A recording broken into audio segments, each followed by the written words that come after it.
Hello ji, क्या हालचाल। Welcome to my channel. आपका सभी का स्वागत है इस छोटे से चैनल में। आज हम देखेंगे होम्योपैथिक फार्मेसी के बारे में। हम तो पूरा इसमें डीप पढ़ेंगे ऊपर से। आज हम देखेंगे पढ़ना कहाँ है। अब होता कहाँ है ना कि आदमी सब पढ़ता है लेकिन समझ पाता नहीं है कि पढ़ना कहाँ है। जो मंडल एंड मंडल की टेक्स्ट बुक है आपकी, या चाहे डीडी बैनर्जी हो, दोनों में भी बढ़िया से बहुकाल कंसेप्ट के साथ एक्सप्लेनेशन दिया है। जस्ट आपको थोड़ा सा सिंप्लीफाई करने के लिए, थोड़ा सा इजी करने के लिए ये सीरीज़ लेकर आया हूँ मैं। तो इसमें पढ़ना कहाँ है, डिटेल में देखेंगे इसको। तो पहला टॉपिक रहेगा फार्मेसी एंड फार्माकोपिया। अब फार्मेसी एंड फार्माकोपिया में अंतर क्या रहेगा वो हमें देखना है। हालांकि फार्मेसी जो है प्रैक्टिकल पार्ट है, एंड ये जो प्रैक्टिकल पार्ट जो है आएगा कहाँ से, तो इस किताब से, फार्माकोपिया से। जब डिटेल में देखेंगे तब बढ़िया से भोकाल तरीके से देखेंगे, ठीक। दूसरा टॉपिक रहेगा सोर्सेस ऑफ ड्रग। किस प्रकार सोर्सेस होंगे ड्रग्स के, किस अलग अलग उस किताब में डिफाइन किया है अपने टेक्स्ट बुक में, उसी को भी हम नज़र डालेंगे आगे चलकर, ठीक। तीसरा होगा व्हीकल्स यानी बाबू वो वाला व्हीकल नहीं जो आप जाते हो उसके घर, ना, ये होम्योपैथिक व्हीकल्स रहेंगे। इसके बारे में भी हम गतिविधि में आगे चलकर देखेंगे, ठीक। चौथा होगा सिस्टमल मेजरिंग। अलग अलग प्रकार के मेजरिंग होती है, ठीक, होम्यो में, तो वही हम डिस्कशन करेंगे। फिफ्थ टॉपिक जो रहेगा अपना method of preparation of homeopathic drugs. और उसके ना दो प्रकार के प्रिपरेशन होते हैं। एक होता है ओल्ड मेथड, दूसरा होता है नया मेथड यानी न्यू मेथड। ओल्ड मेथड कब का, जब हनेमन सर ने इसे यूज़ किया था। हालांकि अब इसे यूज़ करना कम कर रहे हैं लोग, नक के बराबर कर रहे हैं। अभी न्यू मेथड आ चुका है। Potentization of drug dynamization. Potentization यानी किसी रेमेडी को आप ताकतशील बनाते हैं कि वो एक्ट कर सके, ठीक जी।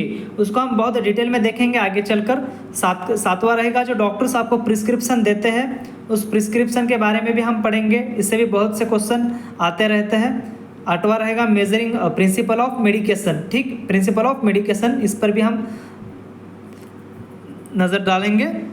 मेरे दोस्त यहाँ पर गौर फरमाइएगा, ठीक।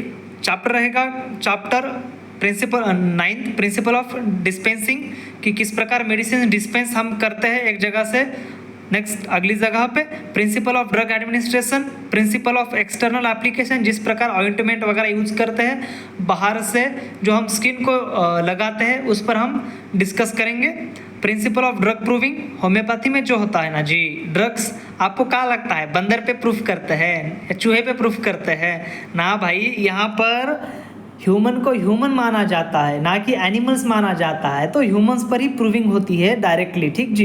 प्रिंसिपल ऑफ ड्रग प्रूविंग एक हेल्थी ह्यूमन पर होती है। ऐसे ही नहीं कि मतलब कह दो यार बीमार किसी भी लुटपुटाए लोग को प्रूविंग होगी, ना, यहाँ पर हेल्थी ह्यूमन बीइंग पर प्रूविंग होती है। ये भी हम आगे चलकर बेहतर तरीके से भोकाल कंसेप्ट के साथ पढ़ेंगे। नेक्स्ट होगा एनालिसिस ऑफ ड्रग। और एनालिसिस ऑफ ड्रग में मेरे दोस्तों यहाँ पर चार प्रकार के एनालिसिस रहेंगे। पहला होगा sampling and method of analyse, दूसरा होगा लिमिट टेस्ट, और तीसरा रहेगा identification of some chemicals and their drugs, और चौथा रहेगा क्रोमेटोग्राफी, एंड पांचवा रहेगा अपने लॉ एंड एथिक्स, जो कि हर आदमी में उसके मोरल स्टैंडर्ड्स रहना ज़रूरी है। तो उसी का पालन करते हुए यहाँ पर सिलेबस में लॉ एंड एथिक्स दो प्रकार के होंगे।